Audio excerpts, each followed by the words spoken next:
Hi all, this is Dr.Anima Upadhyay and in today's video we will learn about water pollution. But before we start learning this topic, first subscribe to my channel if you have not done it so far, and also share this video among your friends. They need it too. So before I start talking about the water pollution, let me first give you a demo. Here I have taken 2 glasses of water. Now in this 2 glasses of water, they are transparent, they are pure water, you can drink it. In one of the glasses, I am adding this common salt. I have taken in my hand, common salt, sodium chloride. Taking this glass, I am adding this common salt to this glass of water, mixing it with the spoon. So, as you all know, the salt will get dissolved in the water and the water will remain transparent. You will not be able to identify that anything is mixed in it unless you taste it. So, if you will taste it, you will find it salty. In another glass, I have taken this another glass, I am adding a dye. And now the water has become colored because I have added the dye to it, the red dye. So now this is visible change. You can tell it is colored. This is impure water. I will not drink it. Actually, both the glasses have impurities. Here you cannot see the impurities because it is in the dissolved state. Here you can see the impurity, though it is dissolved, but it has imparted its red color. So both the water in both the glasses is impure. Now let us come to water pollution. So now can you define water pollution? The water pollution can be defined as that if certain substances are added to the water and it changes or alters the natural composition of the water, then such a process is called water pollution and the added substances are called water pollutants. As you saw in this case, the sodium chloride, the salt, was also an impurity and it made the water impure by dissolving it in it, and the color that I added, the dye, the red color dye, was also an impurity which imparted its red color to the water. So now let's begin with the water pollution. As we know the definitions of water pollution and the water pollutants, let us now discuss the water pollutants, that is the impurities that could be present in the water and from where these impurities are coming into the water. So we know that water is a universal solvent. So what do you mean by universal solvent? It means that water has a characteristic property that it can dissolve all those things almost which comes into contact with it. And as a result of dissolution, these impurities will impart their original characteristics to the water, making it impure. So from where the impurities are coming, we now should look back at the sources of water. So water is present either in the form of surface waters or in the form of underground waters. So in whatever way the water is present on the earth, it is in contact with the soil, and soil in turn is made up of minerals. So automatically these minerals will dissolve in the water and they will impart their characteristics to the water. So water will become impure or polluted. It will never remain pure in the pure state. Now, we must also remember that what could be the impurities that could be present in the water. It could be in the form of dissolved impurities such as the salts which are present in the soil as minerals, chloride, sulfates, nitrates of calcium, magnesium, iron and other heavy metals.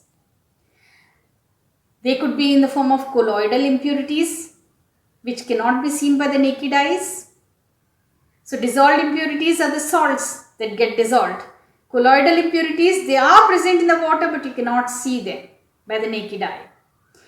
They could be in the form of suspended impurities which keep floating in the water, as the leaves fallen from the trees, the plants themselves, the branches of the trees, the deads of the animals and many more things.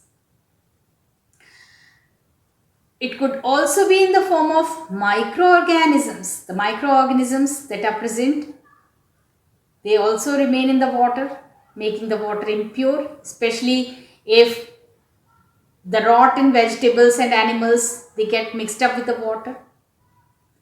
The water will contain the microorganisms. They could be friendly or they could be pathogenic, disease causing. Pathogenic means disease causing.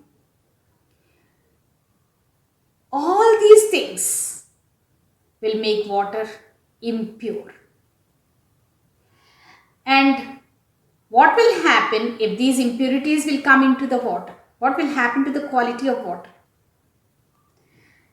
They can impart their characteristic color, odor, that is a smell. If the rotting things are present in the water, they will impart their foul smell to the water.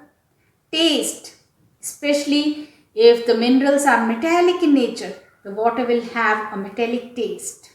So color, odor, water.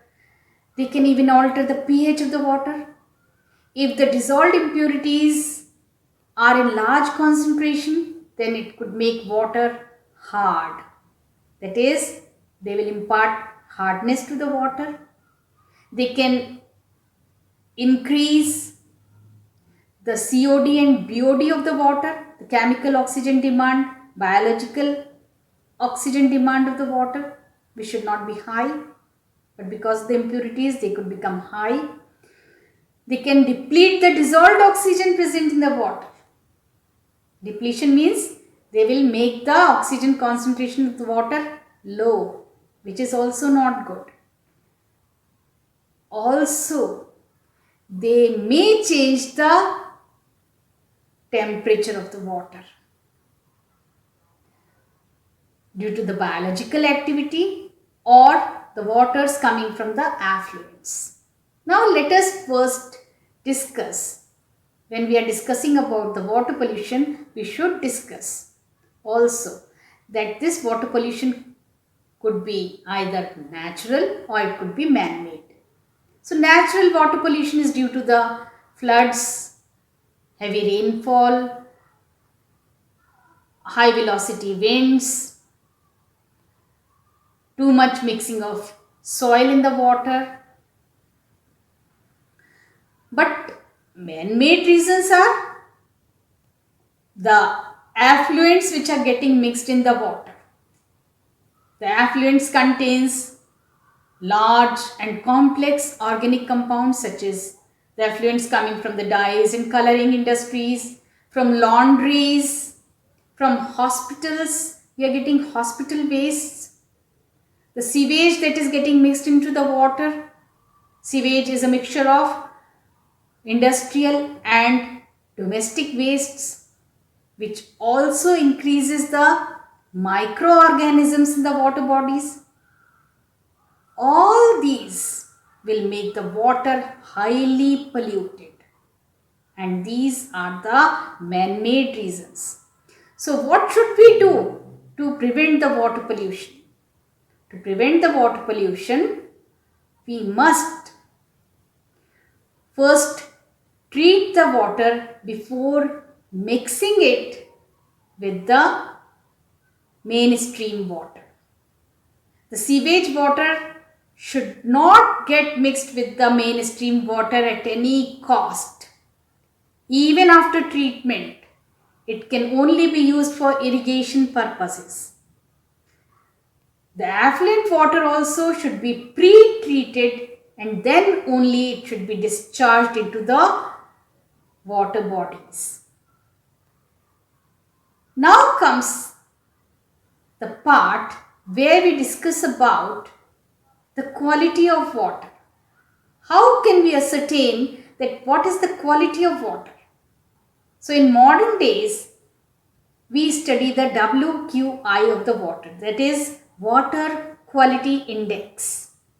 And this is studied on the basis of various parameters which are suggested by various agencies such as WHO and ISI standards in our country, Indian Standard Institute, according to which the pH of the water should be in the range of 6.5 to 8.5. TDS, that is total dissolved solids, should not exceed 500 ppm. Total hardness should be below 300 ppm.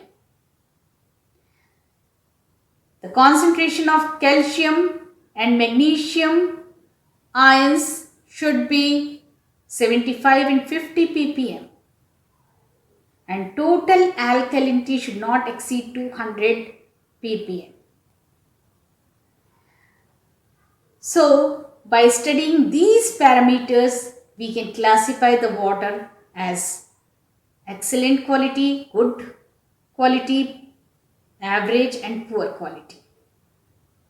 So, the WQI, that is the water quality index, if it is between 0 to 25, it is considered as excellent quality.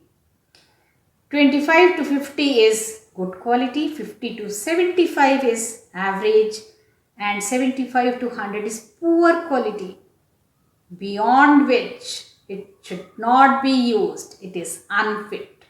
And WQI is studied on the basis of the parameters suggested by ISI standards.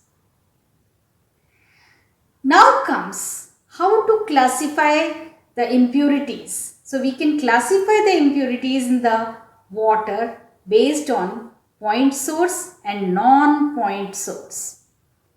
The point source means if the impurities are getting mixed in the water body at a single point only.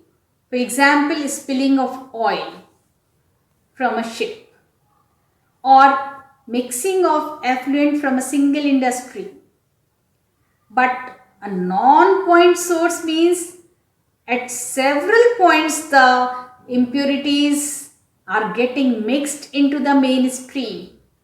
For example, the runaway water from the agricultural fields, which contains pesticides, insecticides, fertilizers.